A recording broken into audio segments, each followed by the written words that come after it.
Hi everyone, today we're sitting down with Ryan Smith, founder and CEO of IMSAR. Thanks so much for sitting down with me. It's good to talk to you. So you meet a lot of people at shows, everything. Can you just give me the story of IMSAR that you tell to people like that, to strangers? So in the very beginning, I did my thesis work at BYU, and part of that was to look at how we could use a new waveform to make a very small radar for airborne synthetic aperture radar. And so after my thesis work, I kept watching the UAV market. I didn't see anything that I thought was a substantial radar to fit the demand that I believed would be there. And so we kept watching that and decided to venture into it. So we started looking at, we've actually come across a DARPA solicitation where they were looking for a small radar, and they listed out a whole number of different aircraft. And one of them was ScanEagle. And so that was the one that I was interested in. So in preparation to submit a proposal, I reached out to In Situ and said, hey, would you be interested in either renting me time or leasing time? And Steve Nordland over BD, he was the one that answered the phone at the time. And he said, who are you? And he's like, we're not interested, and hung up the phone. The next day I got a phone call back from him. And he said, actually, we're very interested in talking to you. Would you mind flying out here and meeting with us? Yeah. So we went out, we met with In Situ. At the time, there were about 40 employees. And I briefed them on the work that I did on my thesis work. And basically from that meeting, the CEO met with me after and said, hey, we're very interested in working with you. So from that, we submitted a proposal to the US Army together and won that. And with that funding, we started IMSAR. Very cool. What made you, I didn't know that we'd been working with In Situ that long. That's yeah, from the very beginning. So that's cool. That started in about 2003 time frame. Yeah. Because you were going to school for electrical engineering, right? Yeah, I got my master's in electrical engineering. I specialized in electromagnetics and earth remote sensing.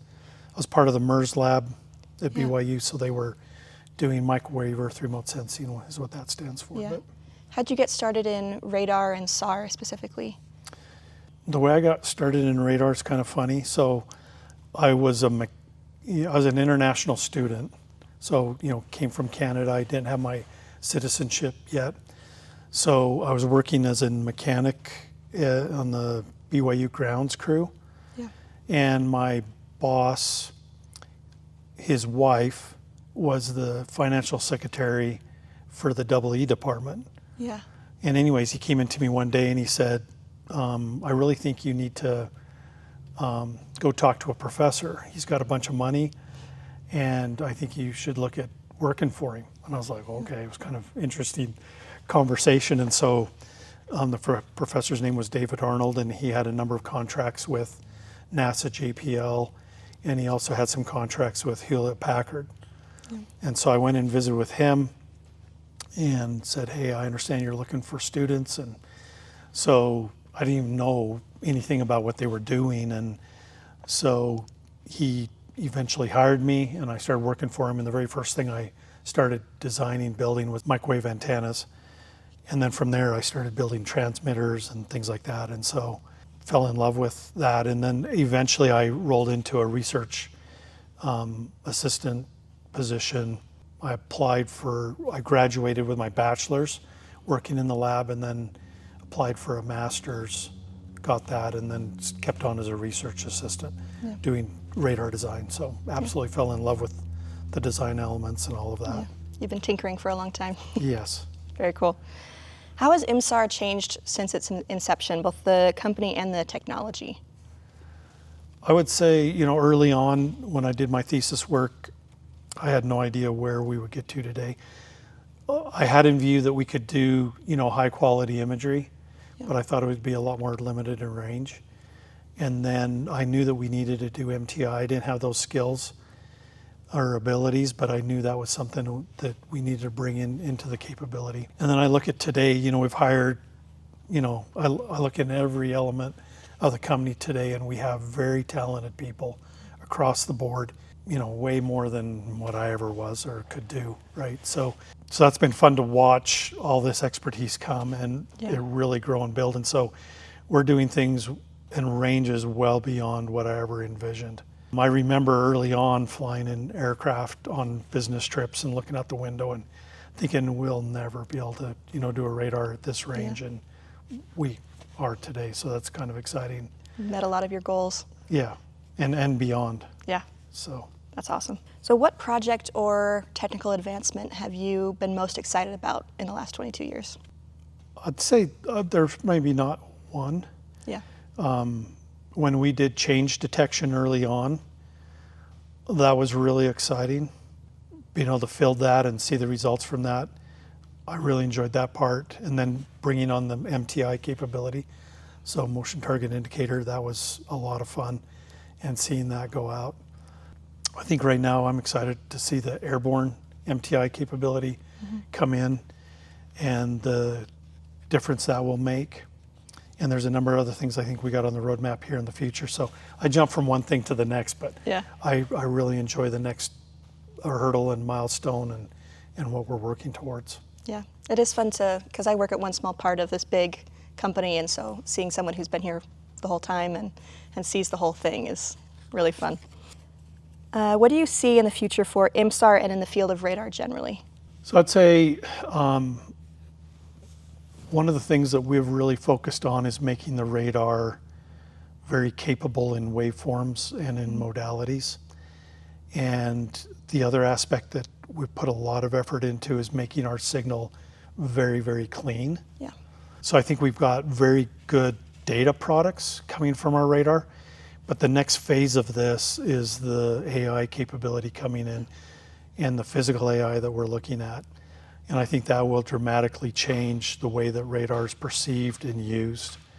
I think it's needed for our customers, particularly where we've come and brought radar more from a strategic asset to a more tactical. Our users, we've had some customers say, look, you need to have a high school graduate speaking a foreign language, be able to use and operate the sensor. And so that's what we're targeting. And even beyond that is autonomous, right, at the edge. And so we believe we have all the pieces in place to make that happen, and we're looking to do that in fairly short order. Yeah. So that will be a dramatic change for IMSAR and also for the industry, both for radar and for defense. Yeah, it is cool because we have such a great product, but there's also so much work being put into getting the customer to know how to use it. That's such a big challenge. What are your personal goals for IMSAR? What would you like to see? I think, I can't remember when these sentiments started, but early on, we had a sense that we just want to make a difference. Yeah. And defending our country, and what we see is currently today there's a lot of turmoil. There's a lot of threats, and we see that in Europe, we see it in Asia, we see it in the Middle East in particular. And so that's kind of been our focus. And so what we really want to do is we want to make a difference in the defense of our country. And so trying to provide the greatest capability we can at the lowest cost and in the largest volume. Yeah. So as many platforms as we can be on, and that's where we think we can make the biggest difference. Yeah, that's very cool. So I know we went to Afghanistan for years, and it was a really interesting project in IMSAR's history. Did you go to Afghanistan? How was that project like for you? So we had a number of our employees there. So we were a prime contractor. At one given time, we had about 9 employees there doing analyst work, maintaining the sensor and interfacing with the end customer. And so I had planned to go, just as my background with my science view and designing the radar engineering, I wanted to go see how things were being done, how it was being operated, any of the issues that were happening. And I was going through the paperwork to actually go, and our customer found out that I was looking to go, and he says, yeah, you're not going. And so I was a little disappointed at that, But, I had good people in the field and were able to glean back, I think, a lot of what we needed to. But on a back part of that, recently, we've had an opportunity to go into Ukraine, see firsthand what's going on. And that, I believe that makes all the difference, because then I can come back. It helps me make executive decisions that need to be made, where to put, risk and as a company, where to put our blood, sweat, and tears as far as labor and cash in making changes. So it's important. I believe it's really important for executives to get their eyes on and hands on where their product's being used and exactly how and why. Yeah, and that has changed a lot over the years, from very small business to now we're a middle-sized business. Has that been challenging for you, or? Not recently. I think with the change we made, putting Larry in as president and him managing the day-to-day tasks, it's really freed me up to be able to go out and, I've spent a lot of time in Asia and in Europe, in the Middle East, in the last number of years, and seeing things more firsthand. And so that's, I think, been very, very helpful. Larry's been able to get out a little bit more too, on some of the customer visits. And that just helps us manage. And so when issues come in, we have an understanding. We might not understand everything, right? But we have a perspective. And it makes us, I think, better in hearing and understanding what we need to do. Yeah, very cool. Has there been a mission, like a use case or an application that you've been proudest of?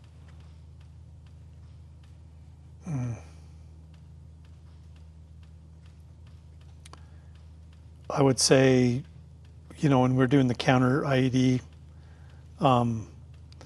we would get on every week and look at the number of deaths that had happened to our service members. And so we really cared about what was happening there.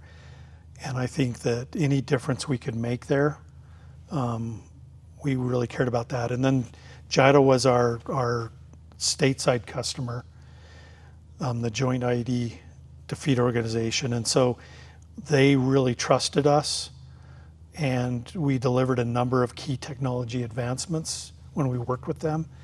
And I think that relationship, coupled with what we were doing in theater, was very, very rewarding. And so we see some of that starting to happen again today with some of our customers. Yeah, saving lives and Yep. helping protect brave people. This is my last question. Do you have any stories about IMSAR that you think would interest me or surprise me as someone who's only worked here for a year? I